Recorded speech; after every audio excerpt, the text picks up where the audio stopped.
Immer mehr Menschen fordern mehr Klimaschutz und fangen bei sich selbst an. Ihre Ziele: lieber Zug fahren, mit dem Rad und kein Fleisch essen. Ein Sündenbock ist die Kuh. Kühe stoßen beim Verdauen Methan aus. Das Treibhausgas gilt als 25 Mal schlimmer als CO2. Die Kuh ein Klimakiller? Die Kuh ist weit besser als ihr Ruf. Die Kuh kann Gras verwerten, und wenn Sie eine Kuh auf die Weide stellen, dann brauchen Sie überhaupt nichts machen. Seit Jahrhunderten pflegen Kühe Grasland und das ist ein wichtiger CO2-Speicher. Vorausgesetzt, der Landwirt setzt nicht auf Massentierhaltung, sondern auf Freiland. So wie Andrea Glaser im oberfränkischen Ahornberg. Sie hat den Hof von ihren Eltern übernommen und Stallhaltung abgeschafft. Ich hoffe, dass es glückliche Kühe sind. Sie sind Tag und Nacht draußen, können 24 Stunden grasen, sehen das Futter vor ihrer Nase.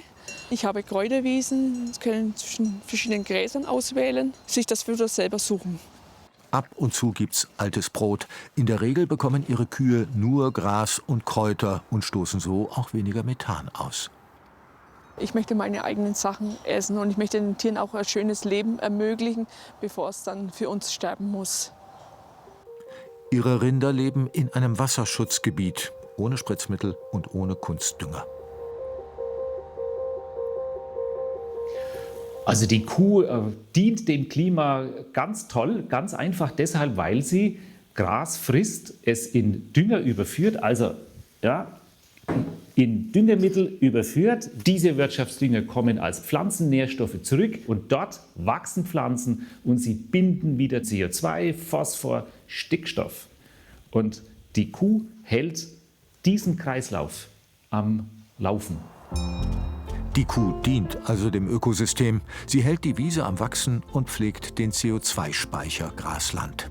Alles ohne Maschinen, vollkommen energiesparend. Ihre Bisse und Tritte regen zudem das Gras zum Wachsen an. Abgekaute Wurzeln verrotten in der Erde. Neuer Humus entsteht. Andrea Glaser hat auch Esel, Pferde und Wasserbüffel. Sie vertragen sich mit ihren Rindern.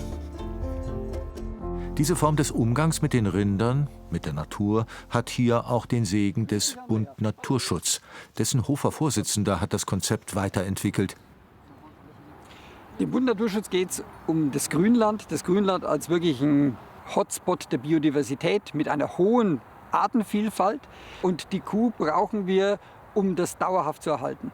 Da wir aber auch einen wirtschaftlichen Nutzen erzielen müssen, der Landwirt muss ja von etwas leben, haben wir die Metzger mit ins Boot genommen und haben diese Initiative Weiderind Frankenwald zwischen Metzger und dem Weiderinderhalter gegründet. Auf der Weide wachsen die Rinder langsamer. Dafür ist ihr Fleisch hochwertiger. Das schätzt auch der Metzger. Diese Kuh hat jetzt erst gekalbt, die ist noch nicht zum Verkauf. Ja. Aha. Fast alle Rinder von Bäuerin Glaser sind von der Rasse Angus, gekreuzt mit Fleckvieh. Wenn die Tiere geschlachtet werden, sind sie etwa 30 Monate alt und wiegen bis zu 400 Kilo. Der Fleischkonsum verändert sich, beobachtet Metzger Thomas Kühn. Es werde weniger Fleisch gegessen und immer mehr Kunden lehnten Fleisch aus Massentierhaltung mit langen Transportwegen ab. Teilweise bis zu 8000 Kilometer ist das Fleisch unterwegs.